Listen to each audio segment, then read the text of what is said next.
स्नेहशील वचन। ओ पिछलग्गू, हमेशा तू मेरे पीछे ही क्यों चलता है?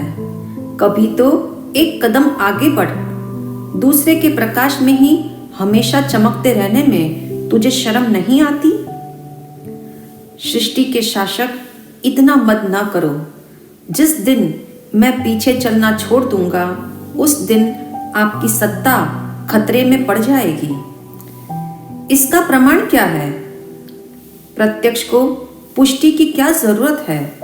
कर्तव्य के अग्निपथ पर चलते हुए तुम सृष्टि पर जो घाव छोड़ जाते हो, तो मैं पीछे पीछे चलकर उस पर चंदन छिड़कता हूँ। तुम अधूरे हो, मैं तुम्हारी पूर्ति हूँ। तुम कर्तव्य हो, मैं प्रेम हूँ। दोनों की परस्पर भरपाई के बिना शासन दूषित है। यह संवाद है सूरज और चांद का, जो हमें संकेत देता है।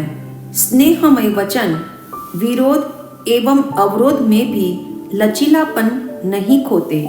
बिना प्रेम के शब्द प्रेय या श्रेय नहीं बन सकते। इसलिए स्नेहशील वचन को प्राथमिकता दी गई है। जैसे झाड़ू कीचड़ से सना हो तो घर साफ कैसे करेगा, ऐसे ही कलुषित हृदय से लिप्त वचन लाभदायी सिद्ध नहीं होते। कहना होगा, स्नेहासिक्त वचन मातृ सुलभ होते हैं, जो वात्सल्य के वातावरण में पलते हैं, अपनत्व की आबो हवा से प्रेजेंट होते हैं, स्नेह रूपी वातायन का वरदान पाते हैं और वशीकरण का प्रभाव फैलाते हुए सबको अपना मित्र बना देते हैं। क्योंकि प्रेम से सने वचनों की पहुंच दूरगामी है। जैसे नजदीक के गड्ढों को भरे बिना पानी आगे नहीं बहता, ऐसे ही सच्चा स्नेह भी इर्द गिर्द वालों पर बरसे बिना दूर वालों पर नहीं बरसता। तभी तो संबंधों की बुनियाद सिर्फ संभाषण नहीं, बल्कि प्रिय संभाषण है।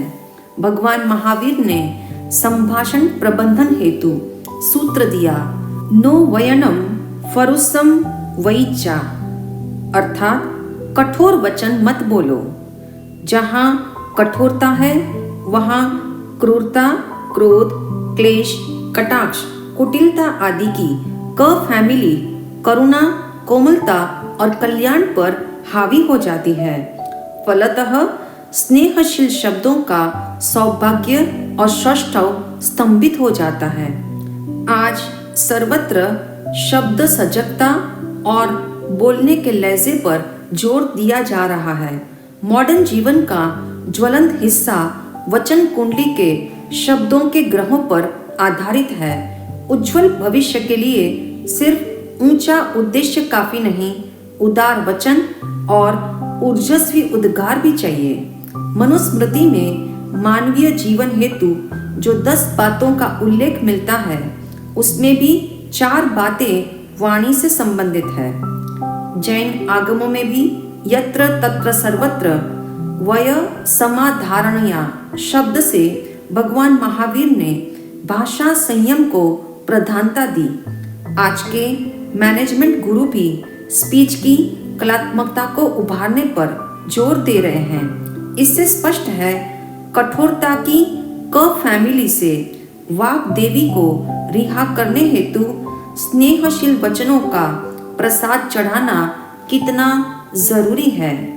जिसके दिल में प्रेम का अखंड दीप प्रज्वलित होगा, वह निश्चित रूप से जिह्वा द्वारा अमृत बरसाएगा। हालांकि स्नेहशील संभाषण आसान नहीं है। प्रायः सबका यही अनुभव है।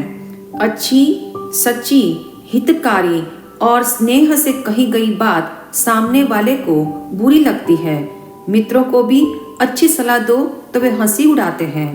पारिवारिक सदस्यों को हित की बातें बोलो तो वे भी उपेक्षा करते हैं। स्नेहासिक्त वचन के ऐसे रिएक्शन देख मानवीय मन बेचैन हो जाता है।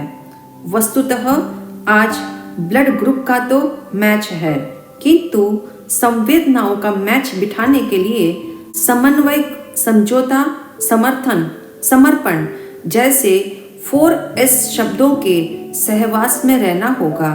यह सुनिश्चित है स्नेहशील वचन का असर चाहे अदृश्य रूप में ही सही आशातीत नजर आता है। तभी तो प्रेम की भाषा पशु भी समझते हैं, चाहे कुत्ता हो या गाय। रोटी के साथ बोली गई शब्द ध्वनि सुनकर दौड़ आते हैं। शुभ भावों का संचरण जब प्रेम के शब्दों द्वारा होता है तो वे आशीर्वचन कहलाते हैं। इतिहास साक्षी है, आशीर्वाद की शब्दावली अप्रिय बातों को भी प्रियता के सांचे में अवश्य ढाल देती है।